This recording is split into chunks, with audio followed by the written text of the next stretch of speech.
Welcome to Whose Turn Is It Anyway, a podcast all about our gaming group and of course the board games we play. I'm Adrian, your current first player, and as always I'm joined by some lovely players from our board game group. So I have with me Ian. Hello. And Becky. Hi again. We are here to talk about board games that play well in under an hour. Which ones we like, which ones we don't, why we like them, all that kind of stuff. So without further ado, let's go into our next section.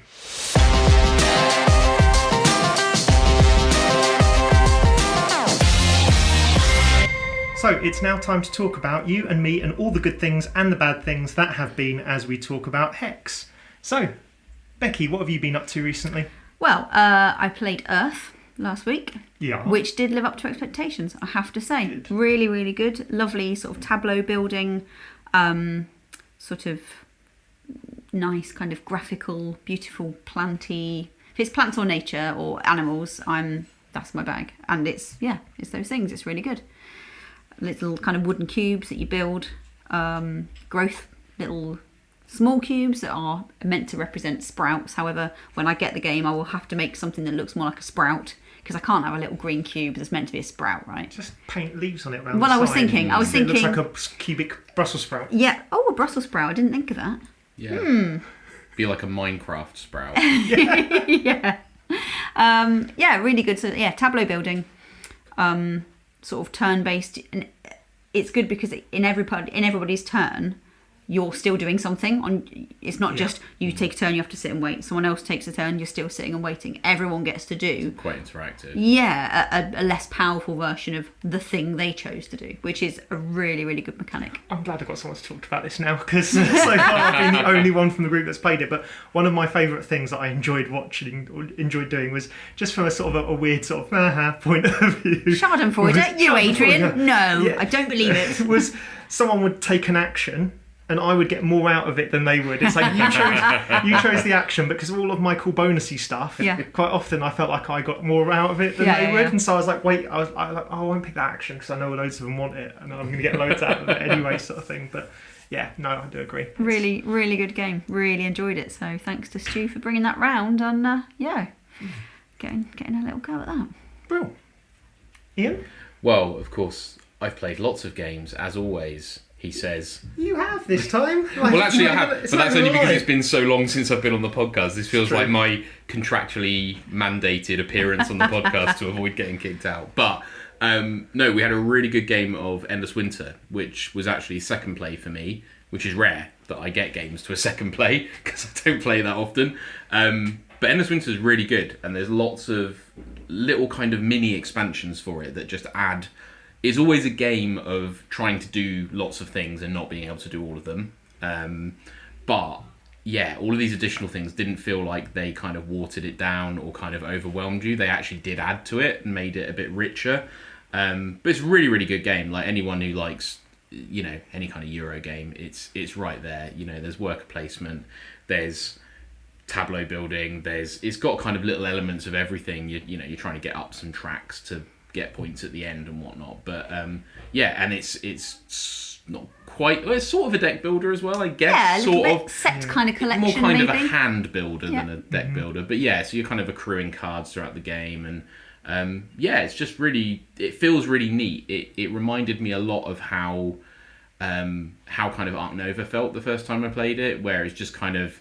It all fitted together. Yeah, it's just a very, very nice, neat game. So yeah, I think anyone who likes games of that ilk would enjoy Endless Winter for sure, and all the little expansions are cool. We didn't play with everything. I think we still need to play with cave paintings, and there's something to do with like canoes going down a river or something. I'm not entirely sure. JP's the expert.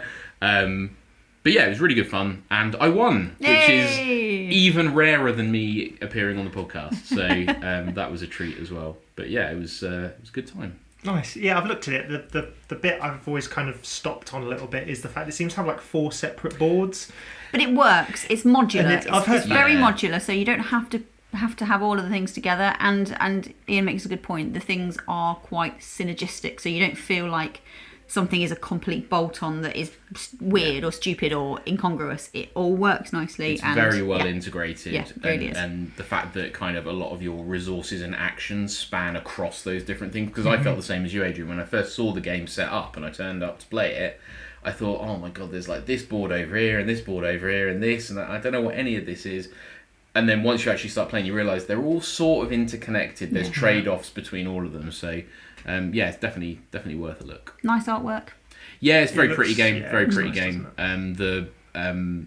Are they monoliths or megaliths? I forget which one it is. But the kind of tableau building part where you're placing your little square counters, they're very Azul-esque, those counters. Yeah. So I wanted to eat them. Nice. Because they look like Chewits. So. Fair enough. Yeah, it's an odd thing with the boards, isn't it? Because as a sort of perhaps a bit more of a traditional board game, I do like that one board in the middle, but some of the things that companies have been doing recently is having like a central board and then having like almost like modular bits that line up at the top and bottom. Yeah. And I really like that. And then when it's almost 3 separate boards, my brain goes, no. Yeah. It's just too far from me. But I do want to play it at some point. But I must admit, when I saw it on Kickstarter, I was like, that looks like a lot of busyness on the table. Yeah. Yeah. No, I thought the exact same thing when I saw it, but I was definitely pleasantly surprised when I played it. That kind of boards that catch together, that reminds me of Dune Imperium. Yeah. Although the more I play that's with the expansions, isn't it? So they cover bits of the board. But the more I play it, I'm just not sold on it.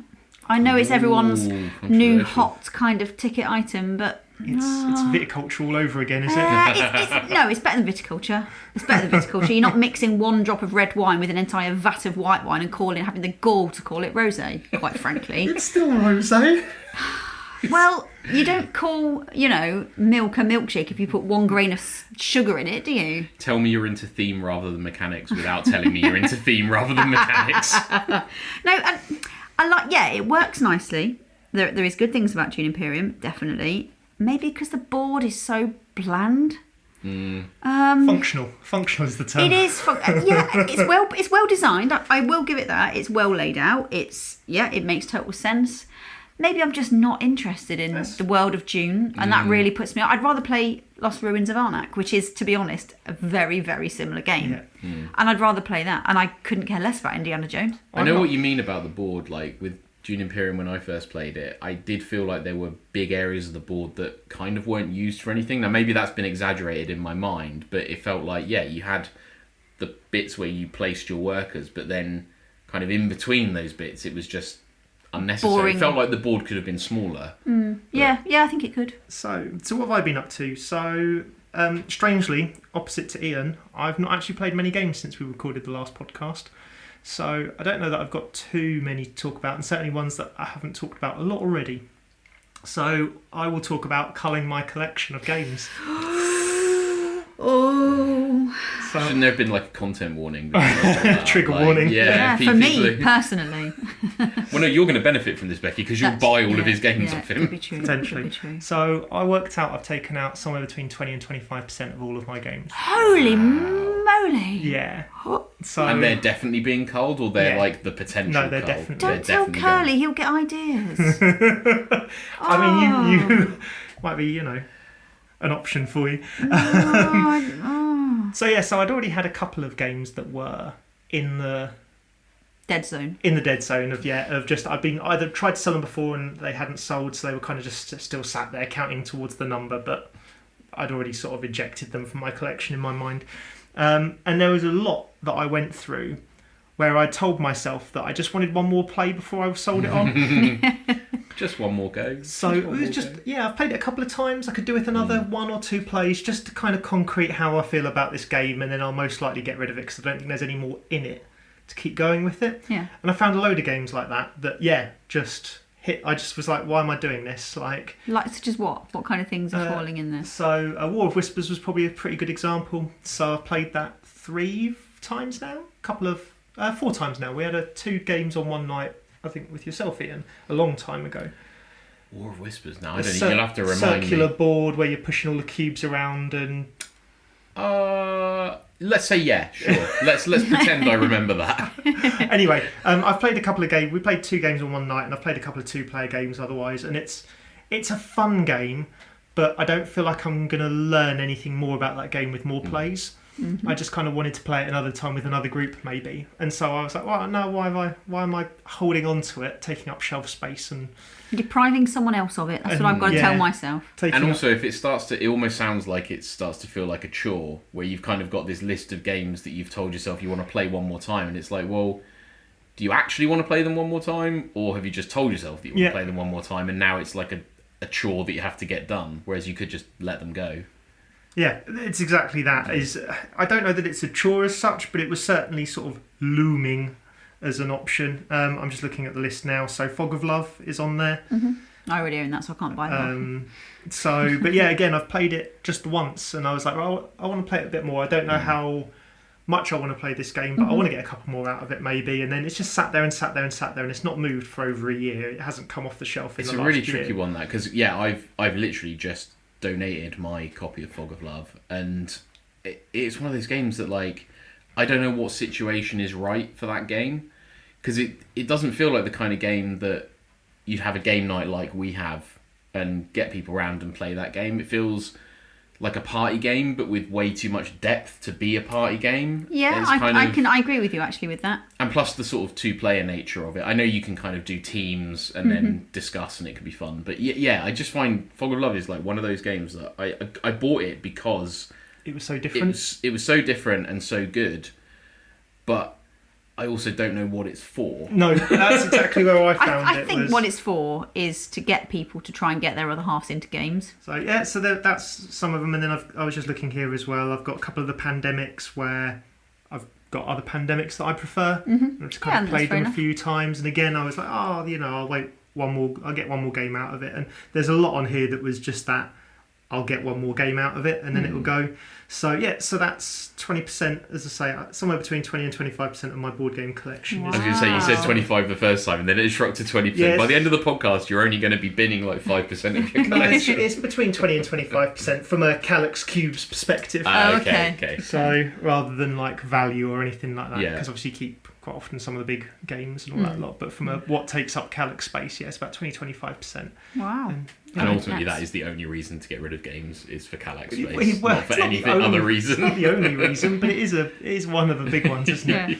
Is, you've got Kickstarters on the way, and hopefully getting a few more games soon and stuff like that. So yeah, so I just wanted to kind of make the space. So it was an odd experience because I haven't done a cull like that. Normally I kind of find 4 or 5 and then put them up for sale or take them to a bring and buy or whatever. Whereas doing like 20-25%, I found myself getting a bit ruthless and going, you're not going to play this once more, Adrian. Like, just on Did the you get part in the that goes. zone? Did you kind of like, no, you first of all, you're a bit, I'd be like, first of all, a bit reticent. Did you start seeing the Matrix? And you're like, I can get rid of all my games. It's a bit like if you've ever done like a wardrobe clear. There are 2 types of wardrobe clear. There The is one where you clear nothing. there is this has got a hole in it. It can go. And then there's this has got a hole in it, that can go. But also, I haven't fitted into this for a year, that can go. I haven't. I haven't worn It's this a snowball for ages. effect, isn't it? And then, the first type, you'll get rid of a couple of clothes that hit the bin or whatever. And then the next type, you filled up 4 bags you're taking to the charity shop. Yeah. Oh, I've got a fat bag and a skinny bag underneath the bed. Yeah. I've done this too many times to think, to not stupid enough to think, I'll never get fat enough to fit. I'll get rid of that, and then you have to buy them all again when you get fat enough to fit. So I've done that too many Depends times. on how long it is, isn't it? Because like when I'm looking at some of the stuff that I nearly fit in, so I've lost a few pounds again recently. So I'm looking at stuff that I nearly used to fit in, and I'm looking at it going, I might actually get into some of that stuff. But there's some of that stuff which is just perhaps a little bit thinner again. And I'm like, that's like 10, 12 years old at this point. It'll be well out of, like, I'll look like I'm 18 again.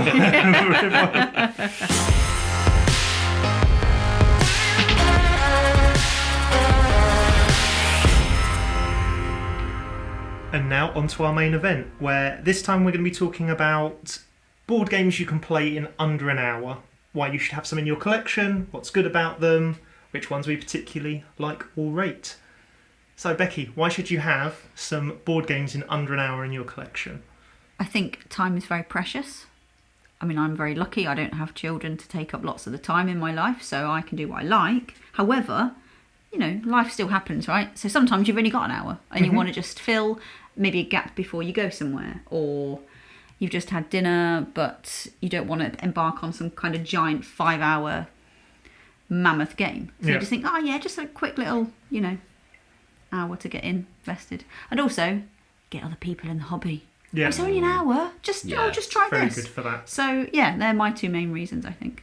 Yeah, I think- Luring and luring and luring scratching people. the itch Yes. of your addiction. Filling time. Yeah. Yes. I think you're right. Absolutely. I think that, yeah, like, you're not always in the mood to sit down for 3+ hours.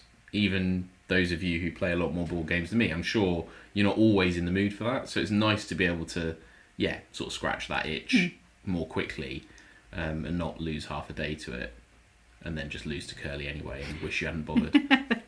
So yeah, speaking about scratching an itch, I find that as well, sometimes there are certain types of game that I wouldn't play for 3 hours. And there are quite often good, like, short versions of it that fit into under an hour. The one I'm immediately thinking of is like Ticket to Ride. They do the small box games. Yeah. I like Ticket to Ride, and I enjoy showing it to new people. But generally, if someone asked me for what game I wanted to play with set collection, stuff like that, I normally wouldn't pick anything. I wouldn't pick Ticket to Ride. I'd pick a game with lots more stuff in it. Yeah. As well as set collection. Whereas the little box games are like half hour, and you can play Ticket to Ride in half an hour. And so I find like there's quite a few games in my collection that are doing something very specific for a very small window of time. Yeah, I think that's And so I fair can enough. sort of, I fancy a bit of that. I'll get this game out instead, and we'll play that for just 45 minutes, half hour. I think as well, like Becky said, like, as a tool for recruiting people in as well, and just generally party games, like games that you can play with people who aren't quote unquote board gamers. Yeah, definitely. So all of your party games, like, I made a little list, and the ones on there that jump out at me is stuff like Love Letter and Coup, Decrypto, Just One. We've played loads of games with Just One. Yeah. There's like dexterity games, which are also good party games, like Clask and Crokinole. But yeah, stuff like that, I just think is really good for just busting out, maybe in a scenario where board gaming isn't the only thing that's happening. Yeah. And you can just, it's just like another activity, and you'll easily be able to spot the people who are kind of like, ooh, what's this? And then you can like lure them into something a bit heavier and a bit heavier. And before you know it, they're playing Twilight Imperium. I think it's quite good that you can generally drop those games after, all right, half an hour is probably your minimum for things like Ticket to Ride, but stuff like Just One, if you can see that you're losing your audience, for example, you could just stop playing. It doesn't, you're not invested ages doing a thing, and some people are going to feel like, oh, we were nearly winning, or we nearly had the resolution, but you can just stop playing. Yeah, and you can also quite often, as you say, get to the end of a game, then decide to stop playing. If you put a 3-hour board game down, and you realise that 3 people out of the 5 around the table are not loving it, you either have to just like agree to quit and take your losses, or you're playing for another 2 hours. Whereas if you've got an hour board game, 45-minute board game, you can put it down in front of them. They can love it and say, let's do that again. They can love it and say, let's do something else that's similar. Yeah, definitely. And also, or you can say, okay, well, not everyone loved that. Let's try something different, or let's just bust out the wine instead and have a chat. Why not both? But yeah, that's why like a lot of these games that play well under an hour, they are kind of round based, and so really they're not even just games that play in under an hour. They're often games that play in 5 minutes, but you play 10 rounds. Until everyone's Just One. Just One. Crokinole. Or what was the that sort of trick taking Scout. Yeah, Scout. That was really Crew. good for that. Yeah, Scout. I know that there's like a certain number of rounds you're meant to play, but again, it was very you could stop distinct. whenever you wanted. Yeah, you could basically, as soon as everyone was done with it, you could stop. I think that's a really good thing for that kind of game. Resistance, Avalon, and all the variations on that. One game could take 5 minutes. Take you longer to explain the rules than it will to play the first game for new players. Yeah. But I think there is, again, talking about explaining rules, tends to be, it's not always the case, but most games in under an hour have a 5-10 minute teach max. Yeah. So if you've got someone who's either likes to zone out during rule teaches, or doesn't love learning new games, or just hasn't got used to learning new games because they're new into the hobby, showing them a game that's in under an hour, quite often you're showing them only a handful of interacting rules, and they're quite simple to understand. Again, there are some games which are quite complicated that play in under an hour, but for the most part they tend to be those quicker teachers, and more simple teachers. 100%. And they're games that you can kind of, because again they're often round based, you can play a practice round, you can play a face-up round, you can do the teach in the game and not be like, right, everyone gather round while I talk at you for 10 minutes about how to play this game. You just say, right, let's just start, and you'll figure it out as we go. I think that leading on with that, really, you could have actually 2 goes of the actual game in an evening if you wanted to. So that's something that I think definitely helps for me learning a new game. Yeah, like a learning run and then a proper go. If I can then play it again, I understand the point or the various ways in which to get XP or whatever the point of the game is. Then when you play it a second time, you're starting from not that kind of real disadvantage point of lots of people in this room have played it before, I haven't. So then when you've played it once, you're kind of primed with so this is actually better than that. Right. Or because whatever. I know me and you are exactly the same in that so often we'll play a game for the first time, get to the end and go, that game was really, really good, but I kind of hated it the whole time because I didn't know what I was doing. Yeah. And now I do know what I was doing. I want to play it again. Yeah. But Just this first play has kind of been a washout for me because I just felt confused and overwhelmed. I mean, there are some games, I've got a list here of sort of shortish games, things like Cubitos. I don't think you've played Cubitos, Ian, and I don't think you have either. Okay, so it's a really simple game. You're basically getting around a track. You kind of recruit dice of varying different types that cost varying different amounts of money to your hand, and you get to roll them. So with the dice, you've either got movement sort of scores or money in which to buy new dice. And it's a bit of a push your luck thing. So there's a mechanic where if you have only got 3 of the dice in your entire little handful that have got face, that you've actually rolled with a face on it, because not all the dice have got all 6 faces. If you've got less than 3 in your pile, you get to roll the whole lot again, and even if you bust, it doesn't matter. And bust would be where you roll the entire handful and don't get any faces up. Right. So you can push your luck and go, I'm going to just try it one more time, and then if you bust completely out, you don't get the money or the movement. So it's encouraging you to not, absolutely keep going for everything all the time, but you're either going round or you're collecting money. Very, very, very simple premise, but the cards are all funny, and it's like a Minecraft version. Everything's blocky and square and called something stupid. So I think, for example, JP's little boy really loves that game, and it's very simple to learn. But you can play it in an hour. But actually, you can change what the dice actually do. You can change they've got like a more advanced kind of versions where instead of this dice has got 2 movement and 1 money, it's now got this and something else, and you can take over some. They've got more kind of gradually increasing in complexity rules. You don't have to play like that, but you could play that for an hour. Everyone that I've known that's played it gone, do you know, that game's brilliant for what it is, just rolling a handful of dice. It's really interactive. Everyone plays at once. There's no turn, you, then you, then you, then you. Everyone's doing it together. Yeah.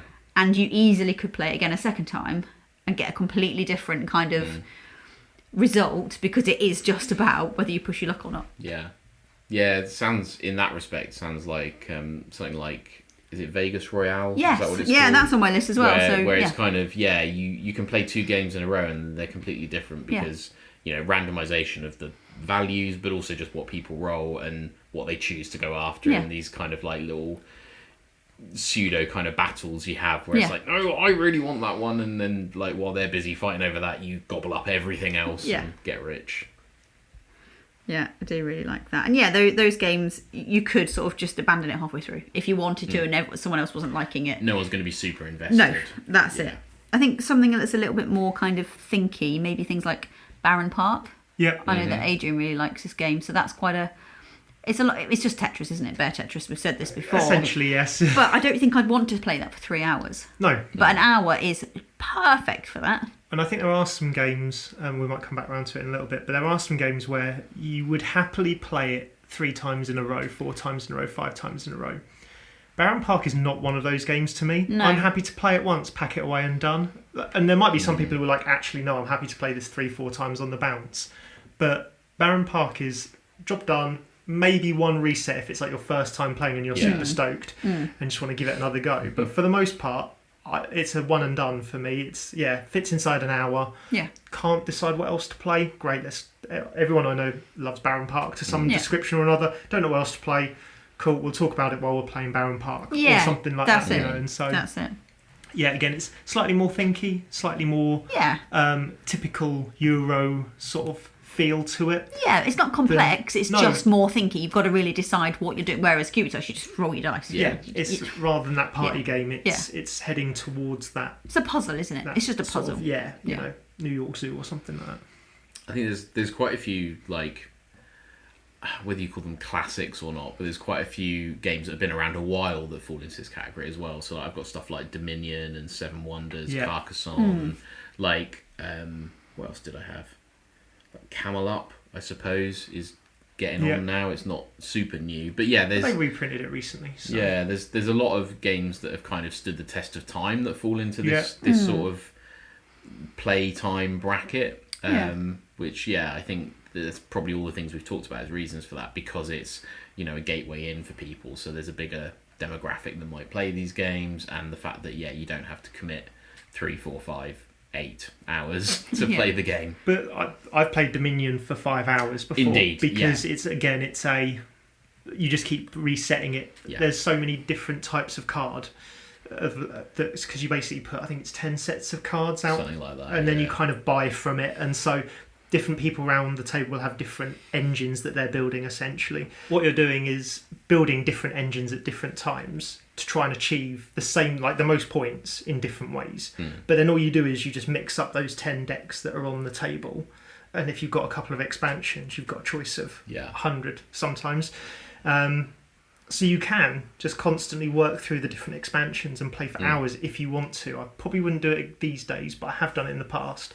And Dominion is just one of those where you can just keep resetting. If you've got the group that's in a vibe and they're really like, I don't know what else to play, you can quite happily waste hours playing that game. Or you could just play 2 rounds and be done in an hour and 10 or an hour and 15 or something. I think there's a few games that fall into this category that are like that. Like the other one that comes to mind for me, obviously, is Netrunner, where... Yes, one game of Netrunner is less than an hour. However, I don't think anyone has ever sat down and played one game of Netrunner and then packed up and gone, right, okay, we're done. Unless it's in between tournament rounds of playing Netrunner. Do you know what I mean? So maybe that doesn't fully qualify. But there are a few games like that where, they're one round or one game might be less than an hour, but you're generally going to play a few. So it often goes over an hour. I think it's to do with how many strategies you could opt for to win the game, for example. So Cubitos, there's not strategy, yes, because you're picking which dice you're gonna buy, so that kind of changes how many movements you might get or not. But with something like Seven Wonders, do you go heavy on the science? Do you go heavy on relying on your partners to buy stuff, or do you go really so there is different techniques you can try. So I think that for me is when I want a second bite of the apple and I want a second go, because I want to Ian adopted this kind of strategy, I'm going to give that a go, see if I can. So I think that's when you want that second let's have another, and that's when you want a game, I feel, to be short enough to allow you to play another go quite close proximity. Because that's probably one of the only criticisms that I had of Arc Nova, was that it very much, for me at least, it promoted that feeling of every time I've played it, I've got to the end and thought, there's another way I'd like to try and play this game, but then by the time I next play it, I've forgotten what that is. Frankly, I've forgotten what the rules are by the time I next play. You probably wouldn't want to. I certainly wouldn't, and I do love that game. I wouldn't want to play it back to back again. No, I just wouldn't. By the time you get to the end of that game, it's like you've peaked. You're kind of like, okay, we got there. The last thing you want to do is like wipe the slate clean and start again. It would feel like playing TI, and then when you're done, going right, reset, game 2. It's just not what anyone Having never played TI, but seeing the setup, that's just not ever going to happen. I mean, the setup would take you nearly an hour if you've got someone who just doing it on their own, or a group that doesn't Maybe know what that should they're be on doing. our list. Yeah. Games that play in under an hour is setting up TI. I mean, like...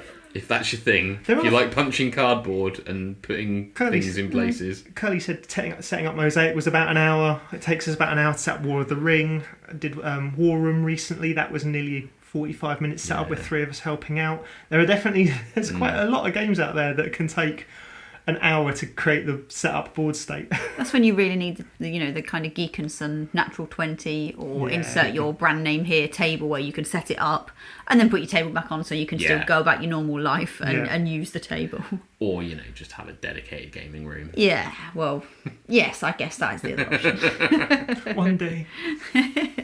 The other thing I was thinking of was, because I think we'll get shot if we don't mention this a little bit, is there's a lot of solo games that you can do in under an hour. So my personal one is always Railroad Inc. That's 15-20 minutes, no problem at all.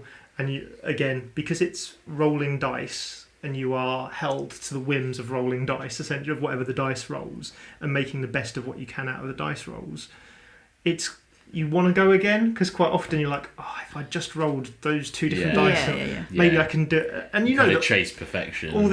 Exactly. And so I quite often find myself spending well over an hour playing Railroad Inc. But I recently acquired, I think it's called Quadropolis, the version I've got, but a lot of people will know it as Strawopolis. You're creating a little town out of like 16 cards with loads of different goals you have to achieve. I know we've had like Under Falling Sky. My understanding is that's under an hour. I think JP's played that a few times as well. So there's a lot of solo games as well that fit. And there are plenty of solo games that fit over an hour. But I think there's a good portion of solo games that fit in under that hour because it's perfect for, the kids have gone to bed, or I'm on a lunch break. That's it. Coffee break games is definitely part of this genre. Not if you're in NHS work, you get half an hour and you're thankful for it. Okay, touched a nerve there. It's a slightly different story to I've been teaching people in hospital how to play Just One that we had like a few months ago. That's a night shift. That's a different kettle of fish. Okay. So you're saying you only slack off half the time? So you only slack off when it's night time? Well, I don't do night shifts anymore, so my job, Oh dear, no slacking off at all. But yeah, you're right. Fitting it into the time space that you have is a really good thing that you can do for those solo games or the ones that we've been talking about. Yeah. And something like maybe things like Avalon, the Resistance, Coup, all of those things. Maybe you don't want that level of what can we say? Animosity and hatefulness at the table. You don't want it to be combative. No, not collaborative is better. Yeah. Which is why stuff like Just One is great, because you're all in it together, waiting to get abused by what the rulebook says about your score at the end. Yeah, but I think stuff like Secret Hitler and Avalon, whatever, they are great. But I wouldn't want to have that level of being called a liar repeatedly for any more than an hour. Well, then you just have to stop lying. But that's what the fun. That's where the fun is. I found Coup quite good for that. Love Letter as well. Yeah, they've got similar vibes to stuff like Avalon, but without the social negativity, without the hatred. It's like Citadels. Citadels can be pretty backstabby, but also can be quite not backstabby. I don't know what the word is, but you can go a few rounds where you don't get stabbed congenial. in the back. Yeah, and then some days the assassin always manages to pick you every single time, and you have a whole game where you don't play any cards. But it does fit in under an hour, and so if you get that bad experience, you can kind of pack it away and either reset if people want to do that, or just let's move on to something else and know that it was a rough play of Citadels. Yeah, and that's a good point, isn't it? If you're playing with a group of people that either maybe just don't like board games, or they're not massively into it, or don't know they're into it yet, or they're just playing a game they don't like, you've got that kind of, I can last it out for an hour. There's something I can find that's interesting. Of the end is nigh. Yeah. That's a bit final. There's light at the end of the tunnel. Let's go with that instead. Yeah, it's not as, I've signed myself, because there's nothing worse than signing up to a game, starting to play the game, and then realising you don't like it within the first 10 minutes, and you're sat here for another 2.5 hours thinking... I mean, it gets even worse than that, because, for me, that's basically every time I've played Twilight Imperium. Because I love the idea of it. I love the idea of, this is the one big, really crunchy game that I play. And every time I play it, I'm like really excited and get there and like, what factions are we going to have? And then the moment we start playing, I'm like, oh no, I hate this. I absolutely hate this. And now I'm locked in for 6 or 7 hours. And it's always a good time because of the people you're playing with. But the game has not... I could have just gone down the pub with those people and had just as good a time. Yeah. One of the things I was trying to think through was... games that are closer to that 2-3 hour experience, but that fit into an hour. So maybe they are crunchy, maybe they take a little bit longer to learn, but they still fit into an hour. So I'm going to list off a handful of games here that I've played that, and I'll say that these are normally at 3 or 4 players. So some of these games play 7 player, and they can add a bit of time on. But if you're playing at 3-4 player, quite often you can get games in under an hour. Maybe not first play, but Furnance was one that I first thought of. So it's an engine builder. You've all got a disc that says 1, 2, 3 and 4 on it, and if I place a 1, no one else can place a 1 on it. Okay. And whoever gets the highest number on there wins the card, which adds to your engine. Anyone who gets not the highest number gets a multiple. So if I put a 3, I get 3 multiples of whatever the reward is. There's a reward on the card. Okay. So the winner gets the card, so it builds their engine. Everyone else gets a little bit something. Yeah. It's like Astra. I haven't played Astra, so I wouldn't know. So the winner gets nothing except the card, but everyone who kind of contributed to finishing the constellation gets a little boon at the bottom of the card. So sometimes you don't actually want to win the card, you just want to win the reward. One of the rewards, Yeah, sounds quite similar. And it's that engine builder that, again, like terraforming Mars or Earth or Wingspan might sort of, that's under an hour though, and it is quite crunchy, but it is under that hour mark. It's a Wonderful World is really right on that hour mark for me. I've now got a group that's played it fairly regularly. We can, in 4 or 5 player, fit it in under an hour, no problem. I would say for most people who are sort of learning it the first couple of times, they're going to be 3 or 4 player, maybe about the hour mark. Role player is quite similar to like Sagrada. Okay, yeah. And Dice Hospital. Dice Hospital takes a little bit longer in my sort of opinion in what I've played, but that seems to go pretty well and pretty quick. The other one I was thinking of was Quadropolis. Still haven't played that. It's sat on my Kallax there, just waiting to be. Anyone who likes city builders or sort of engine builders or tile placement, it's a real quick. Again, it's about that hour mark. It's a simple version of that plays quickly, and because there's not too much blocking of other people, which might really put you off. Quite often there's no real downtime. There's a thing that moves around the board and you can't select along that person's row. When you place it there, so the last tile you take, you put down, I think they call it the Urbanist or something like that, something weird. And then you can't put the little selector tokens that you put down facing him.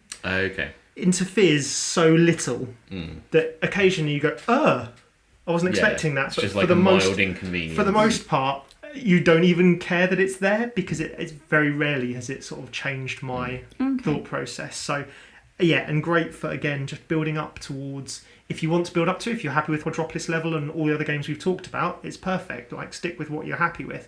But if you are thinking, I want to get someone into, or I want to play the next level or something like that, Quadropolis is that first level city builder.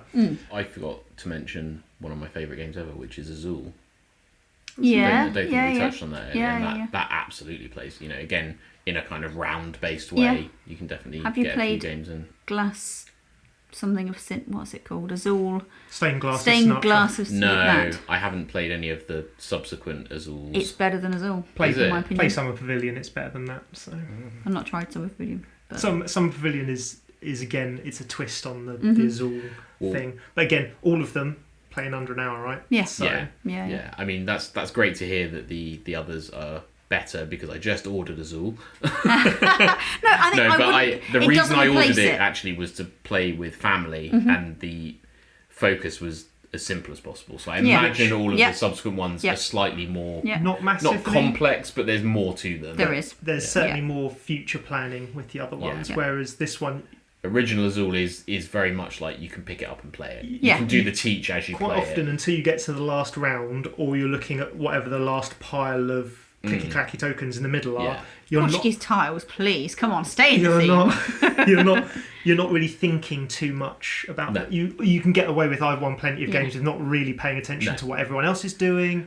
But also it's quick enough that you can play that entire first game and then be like, right, everyone get it now? Okay, let's go again. And you actually have some idea what you're doing. Yeah, I didn't ever want to play the other versions because I thought, well, I like Azul. I don't need the other versions, but actually the games are so different. It's only got the word Azul in the title because the same people made it, I would guess, and Azul sold really well, so Yeah. they want to kind of cash And in. it's an excuse to have And the it's most little, flimsy theme yeah, ever. and it's little tile, it's little square tokens. So yeah, so they were the ones that I was thinking of, and Azul's a great example of those slightly thinky, slightly gamier games, Yeah. for lack of a better term.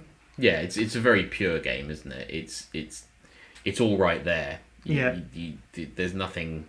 There's no deep strategy to learn or anything. Well, there probably is people that are really into Azul, but it's complete information. It's like everything's there. So it's the same with most of the other ones I've mentioned. Yes, there might be a stack of cards or something like that, but for the most part, it's quite simple to read the board state, and I think that's what puts them in under an hour, is that they're nice, easy to read board states. Yeah, that's very true. Very true. I think, what do we think the main difference between a party game, which seems to fall into these categories? I think it's player interaction. So Azul, you could all sit there in pretty much silence, actually, if you didn't want to chit chat with Because people. it's not a party game. You don't need to I interact. Whereas, like another one I had on my list was Captain Sonar, which most people wouldn't traditionally think of as a party game because it is a little heavier than most I party would games. put it in but that it's party game category. it's the interaction. social pure, interaction side of it is 100% party game. Yeah. And God, what a great game! It's just so good. And so normally, I don't think that's an exception, because normally I'd say most party games don't require much table space. Yeah. There are very few. There are some, so like Hues and Cues. Is it Hues and Cues and stuff like that, where you have to put a big board of different colours down and stuff like that. But for the most part, a lot of the sort of, as you say, those social interaction games quite often don't take up. No, because they're designed it's to be like played at the pub or something a like lot that. of them if you are want just to. like hidden identity games and stuff, where it's like, you've just got like a card Yeah. each, and everything else is done verbally or whatever. Just one or so clover or anything like that. It's a little stack of cards, and other than that, everything else can be held. Yeah. Pub games is a good way of thinking of it. If you could easily play it at the pub, then It's probably a party game. Again, but there's then always exceptions to the Captain rules. Sonar is definitely not. I've played Hogwarts Battle at the pub. It was outside. I it was on a like a bench. It was in an evening. We were on holiday. I mean, it was you fine. can play any game at the Yes. pub. It's just Yes. they're not Yeah. all suited No. like naturally to No, pub it did. environment. It did. A few irritating drunk people wander. Oh, what are you playing? Oh, please don't touch my cards. But they were very nice. I'm glad you said cards. Well, don't touch anything. Go away. The other one that I can't believe you haven't mentioned, Becky, is Quaxo Quedlinburg. Yeah. See, I don't know if that is under an hour. Do you not think? It's got to be close, right? It depends. It depends on the player count. Depends on your group as Yeah. well, because some people like to sort of, and we talked about this in our last Deliberate. episode, some people like to look at the risk management and count out how many they've Yeah. got and all that Right. kind of stuff in there, like inside the bag. And so I've seen it both. Yeah. It's straddling that line again, a bit It's like close. It's a Wonderful World. Is I think it's straddling that line of, does it take an hour? Does it take less? What do we think is bad about them? We haven't touched on what we think is a real There's negative. nothing bad about games. Listen, I mean, I agree. mean, I agree. I suppose some people would argue the lack of depth. Like I think of people like Curly, for example, doesn't prefer these kinds of games because what he's looking for is more depth and more strategy and more breadth of options. Whereas a lot of these games can be I'm not saying they're quite one-dimensional, linear, aren't they? They're but quite they can linear. tend towards that end of the scale, which is not going to be everyone's cup of tea. Yeah. It's just about being, again, Furnance is that level of game to some extent. Davey, I think, actually introduced me to Furnance, and he's the lover of 3-hour, really complicated games. And actually, he was like, "Oh, this is a nice condensation of that feel." I think, to be honest with you, it's about what do they call it? Everything in Moderation. moderation. That's the word. Is Says the person that doesn't understand moderation at all in her life. I'm completely. but it's A No, god that I everything in came- moderation, including moderation. Yeah, well, no, accepting moderation. Well, no, but you don't always do things in moderation. I don't so do you're anything. moderating your I don't moderation. do anything in moderation. It would be okay, good if well I had then that's some things just- in moderation. That's just unbridled hedonism then, Yeah. unfortunately. Well, no, also the kicking your own arse. Don't do that in moderation either. Welcome back to Becky's therapy session. yeah, I was going to say, I didn't realise this was the Great Expectation part 2. It is about everything in moderation, though, and having a mix of games that last under an hour and over an hour, like towards the 2-3 hours, I think is going to be the norm for most board gamers. Yeah. If you do have a collection that's all over 3 hours, you've got a bit of a blind spot, but if that's for you and that's the way your group operates, then it's a perfectly fine blind spot. It's the same the other way. Some people out there will only have games that are an hour. Maybe they'll have a couple of hour and a half long games, but they won't have the 2-3 hour games in there. Yeah. Again, if that's what fits into their life, and if that's what they like, and if that's what their gaming group likes, I mean, you know for a fact there's going to be people out there who don't even consider themselves to have a gaming group, but they've got half a dozen good party games in their cupboard, you know, and they're legitimately good games. And they might not recognise them as games that serious board gamers would think are good, but they enjoy them, and that's fine. And even for the board gamers that are serious board gamers, if you've got, say, a group of more than 5, in which case you're going to need to split your game playing in 2, for example, like someone's birthday or whatever, it's helpful to have those small games because breakout sessions. Absolutely, one is always going to finish before the other one, and it's nice just to have that quick. Oh well, let's just play a couple rounds of whatever. Insert any of the games we've mentioned just now to kind of tide you over until everyone can play the next iteration of whatever you're playing. Yeah, definitely. That's a really good point. Like using them to just plug gaps in a schedule. You know, a lot of people will have like a barbecue or a gaming day for birthday or whatever, just like a long session, and being able to just slot these games in as filler is good. I've mentioned it before, we haven't mentioned it too much here, but I've mentioned it before that a lot of my short form board games are because I've stuck pizza or something in the oven and I need to fill the hour while it cooks or the 45 minutes while it cooks, and so therefore that's probably the time when it most often those games come out for me is right, okay, we just finished a game, we're going to eat something, I need to put it in the oven for an hour, let's grab Mini Ticket to Ride or you know, Barenpark or something like that, and just give that a game, and it's perfect for that kind of stuff. But personally, I don't know there's too many downsides. They can fill up Kallax spaces quickly, and they don't fit in Kallax spaces very well, do they? Weird sort of. You have to play a nice Tetris standard size game. So from that point of view, you can do that. Also, I quite often find that I actually forget the rules for a lot of mine by the time they've come back round, because I don't play them that often. And again, I think the positive of that is then quite often a very quick glimpse at the 3-page rule book, and I've got back up to speed. I think as well a lot of them have a lot of crossover, right? Because if you're operating in that kind of simpler game space where you're not going too deep, there's only so many mechanics you can really use in that kind of complexity, so you can easily get these games confused and be like, oh, is that how that works in this, or is it how it works in that? I can't remember. Does that happen last or first, or do we round up or down, or all those kind of things that can be quite specific to a game and quite changing, but actually they're all quite separate. And I think that's the same for a lot of games, but for small games especially, I've got quite a few small games and I don't fit them in as often as some of the bigger games, so therefore by the time I've got back round to them again, and because there's less meat to them, there's less to anchor those memories to. Like in a bigger, more meaty game, you've kind of got theme and bigger things to hang those memories off of and remember what the rules are. But in a game that you're done in half an hour, you're much more likely to forget those things. Yeah, definitely. I think that's us. I think that's it. I think we've covered board games in under an hour. Why you should have some, maybe which ones to try. Hopefully we've put out quite a few names there of different board games. Hopefully we've given you something to think about or to try, or just reminded you about one in your collection that you haven't played for a while and enjoyed and want to get back on the table again. But either way, that's board games in under an hour.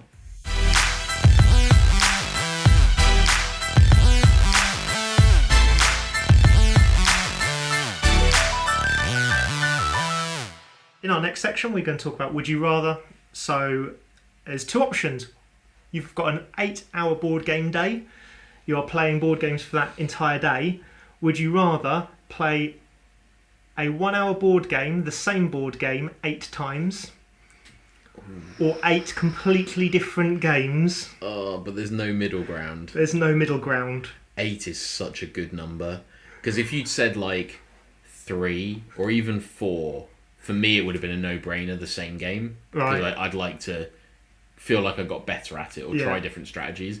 But 8 times. Just Barenpark 8 times, or Azul 8 times. Do I already know how to play all of these games? Oh, God. You have to learn how to play every single... Let's get rid of the F-bomb there. No, I'll play the same game 8 times because I'm not learning 8 games in one day, because absolutely not. I think I'd have to say the same. The teach is so... immeasurably painful for me that I couldn't. No, even if they were fairly light games, which they must be if we're playing them We're playing in under an hour. The likelihood is, and we're teaching them in under an hour.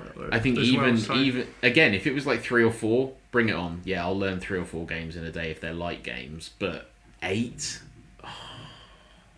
yeah, I'm maybe being a bit swayed because if they are under an hour, like you say, they're going to be easy to learn. Do I want to play Barenpark 8 times? But I just feel like if you play 8 different games, you're just. I know that I will be unsatisfied by every single one of them. Trouble. Whereas if I play the same game 8 times, yes, 3 of the plays might be boring, but one of them might actually be good. I might win one of them after. Yes. Yeah. Yeah, it's a good chance. No, I'm going to stick with that. Yeah, 8 the same. What about you, Adrian? I'm going the opposite way. Yeah, I thought you might. I'm learning 8 different games and I'm playing 8 different games, and then knowing me, I will at least have bought 2 of them by the end of the day because I'll be like, I need to play this more, or this will fit perfectly in that gap I've got. There's not many gaps left in the board game. Well, now you've gotten rid of 25% of your games. I mean, still. That was the 25% that had already overflowed out of the Kallax onto the floor. Yeah, all right. When did you come and put the cameras in? Yeah, no, I'm totally doing 8 different games. It's that thing of, even as I've done it in the past, like even Dominion or even It's a Wonderful World, which I could play on repeat several times. but not 8, clearly. 8 would just be, again, and it's that thing of the last 3 plays I'd be bored. Yeah. Probably, most likely, because I've played, and yes, it'll be different each time a little bit, but I'll have got used to the rhythm of the game. Yeah, I don't know, you might be changing my mind. As long as I can have snacks in between each one. I think the reality is I just wouldn't commit to a full day of board gaming. That would be how I would avoid this situation. I'd be like, I'll come along for the first 3 hours or the last 3 hours. No. Yeah, well, I'm subverting the structure. One hand Once gets you're in the nailed to the door, table yeah. when you turn up. Once you're in the door, that's it. You're not being let out. Bro, so I think we've all got our answers for that one. So I've got 2 of you that are repeating the same game 8 times, and myself who's playing 8 completely different games. And we're both probably going to be absolutely knackered by the end of the 8 hours. I think whichever option you pick, you're going to end up having hated your time either way. It's good we've got a 24-hour board game thing coming up where we've got 24 hours to We do could try this. it out. We could try playing the same game 8 8 times. and then then do play one. 8 There different we games. go. Yeah. And then you're only 2/3 of the way there.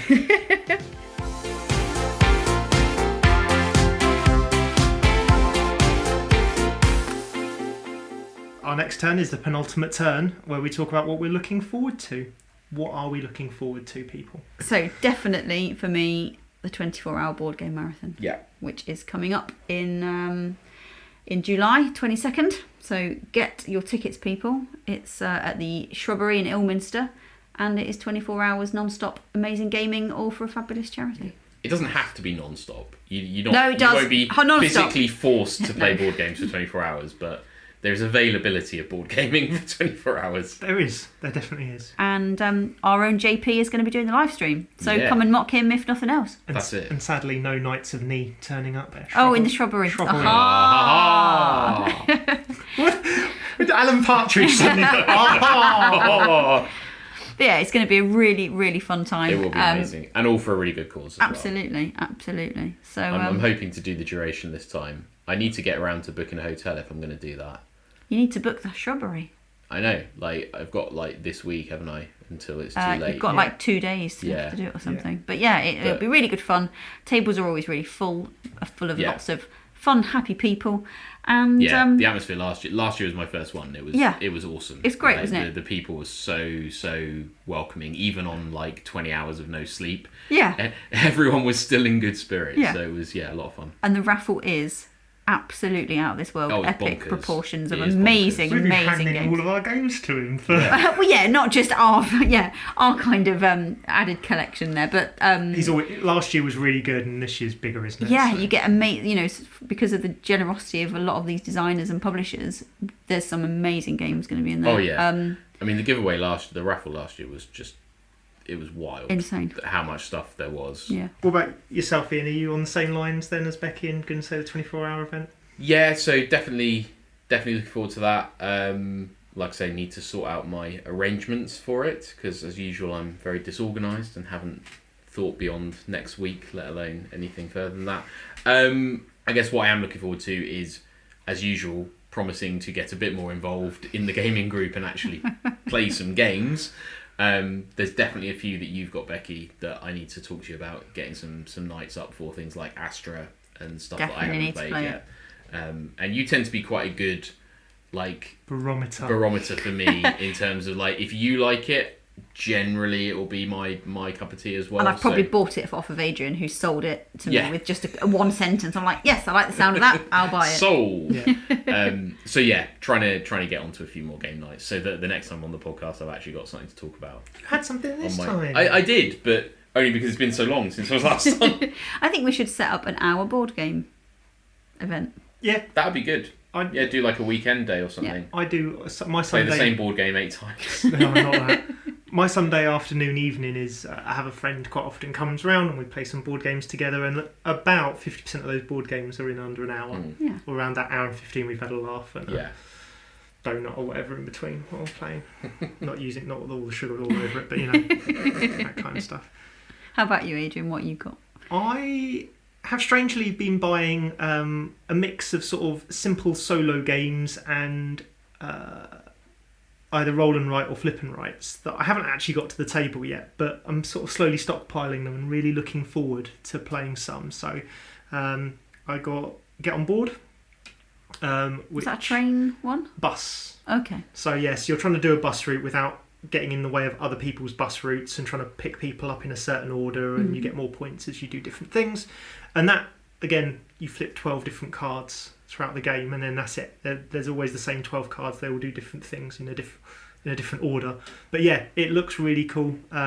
It was something that was recommended by a couple of my favourite sort of YouTubers that I tend to agree with their opinions on board games. So yeah, so I've got that.